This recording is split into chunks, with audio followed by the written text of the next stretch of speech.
Pour beaucoup, la montagne est considérée comme un lieu de loisirs et de détente. Mais pour les éleveurs, c'est avant tout un lieu de travail et de vie. L'élevage en montagne joue un rôle économique et écologique, structurant les paysages et la vie des hommes. Mais de nombreuses contraintes pèsent sur l'activité pastorale, comme la baisse du prix de la viande, le confort sommaire des cabanes ou la diminution du nombre de bergers. Et depuis quelques années, une nouvelle menace a fait sa réapparition, le loup. Pour y faire face, les bergers doivent réapprendre à protéger leurs troupeaux. Le soir, ils rentrent leurs bêtes dans des parcs et ils utilisent à nouveau une technique ancestrale, les chiens de protection.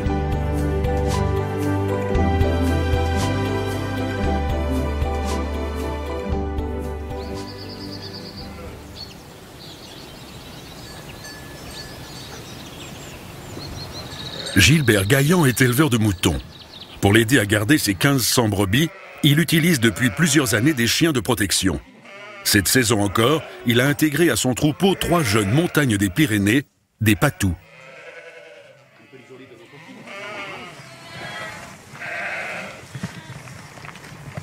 Voilà, une petite caresse au moment de la bouffe. Ils sachent que c'est nous qu'on leur donne. Ces chiens ne sont pas comme les autres. Les chiens de protection sont efficaces car ils considèrent le troupeau comme leur propre famille. Leur instinct les pousse alors à défendre les brebis contre les éventuelles menaces. C'est pourquoi Gilbert place ses patous dès le plus jeune âge au contact des moutons. Ils développent ainsi leur attachement au troupeau.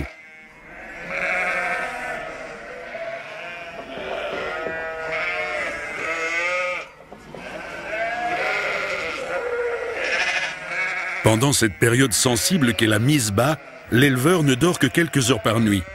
L'élevage et l'éducation des chiens représentent alors une charge de travail supplémentaire. Mais il espère que les chiens seront rapidement autonomes et pourront l'aider à protéger le troupeau dès le printemps.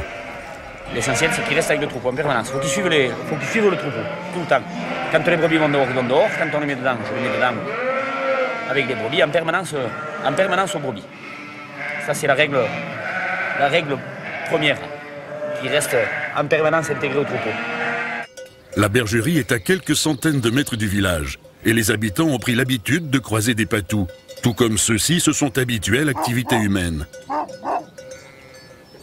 Mais la présence d'un autre chien est toujours une curiosité, surtout pour les plus jeunes en plein apprentissage.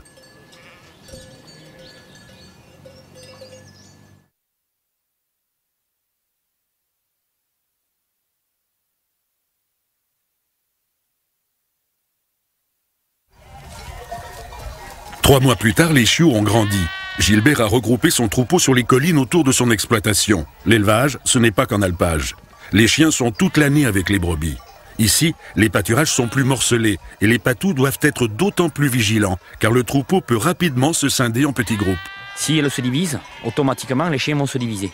Et s'il y a un souci, eh bien, ils sont moins efficaces. Voilà, ils travaillent moins en meute, ils sont moins efficaces. Ce qui fait la force, c'est le nombre, quand il y a un souci. Et s'ils se divisent, automatiquement, moins de force.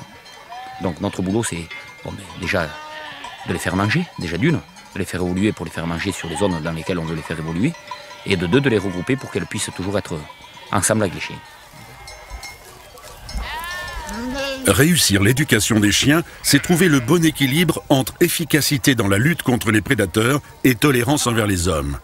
Un bon chien doit être capable d'évaluer ce qui est une menace pour le troupeau. Gilbert compte notamment sur l'expérience des chiens plus âgés pour donner l'exemple aux plus jeunes.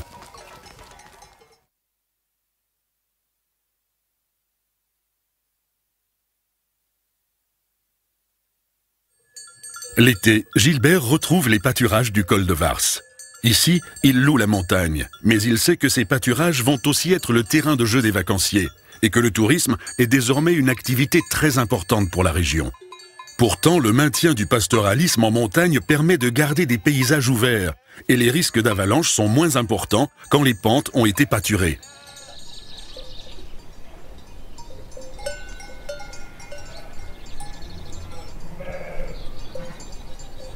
Les bergers travaillent avec deux types de chiens. Les chiens de conduite, qui permettent de regrouper les bêtes, et les chiens de protection. De nos jours, la majorité des troupeaux sont accompagnés de chiens de protection. Ils sont autonomes dans leur travail et veillent nuit et jour sur le troupeau. Ils sont à l'heure actuelle la méthode la plus efficace pour repousser les prédateurs. Les chiens travaillent seuls ou en groupe, en se répartissant autour du troupeau, en explorant les alentours, en faisant connaître leur présence. Ils sont entièrement dévoués au troupeau et n'hésitent pas à se sacrifier pour les moutons en cas de danger. On les a pris quand elles se sont levées, là. On a laissé évoluer, elles ont mangé là-bas derrière un petit vallon. On les a ramenées, on les a passées au sel.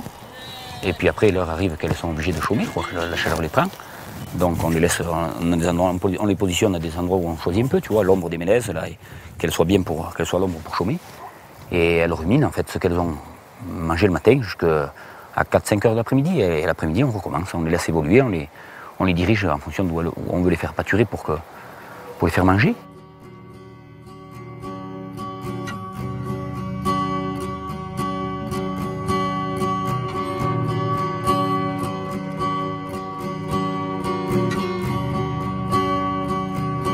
Les patous ne sont pas éduqués pour l'attaque, ils utilisent la dissuasion. Ils peuvent aboyer ou courir à votre rencontre. Cela ne signifie pas qu'ils vont vous attaquer. Ils sont juste en train de faire leur travail, de remplir leur rôle. Les chiens viennent vérifier que vous ne constituez pas une menace pour le troupeau. Lors de la rencontre, il faut rester calme. L'inspection ne durera que quelques instants. Descendez de vélo, contournez le troupeau et essayez de ne pas affoler les bêtes. Il se peut que les chiens vous accompagnent tant que vous restez à proximité du troupeau.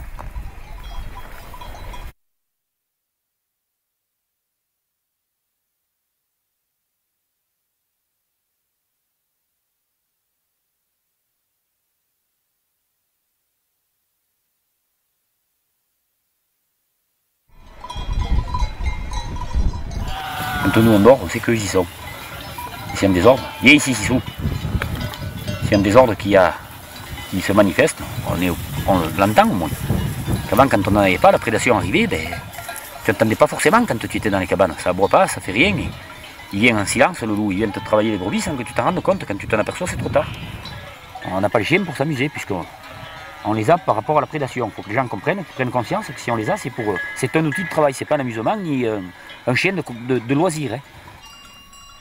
Avant que la nuit tombe, Gilbert ramène ses bêtes au parc, installé près de la cabane.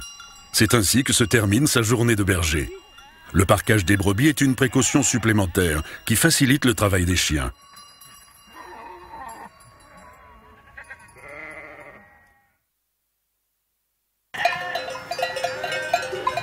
La nuit a été paisible et une nouvelle journée au grand air attend les brebis. L'espace montagnard doit être partagé par ses différents utilisateurs, qu'ils soient bergers ou touristes. Depuis le retour du loup, le chien de protection fait à nouveau partie du paysage. Sa présence est nécessaire. Il faut respecter son travail et celui des bergers.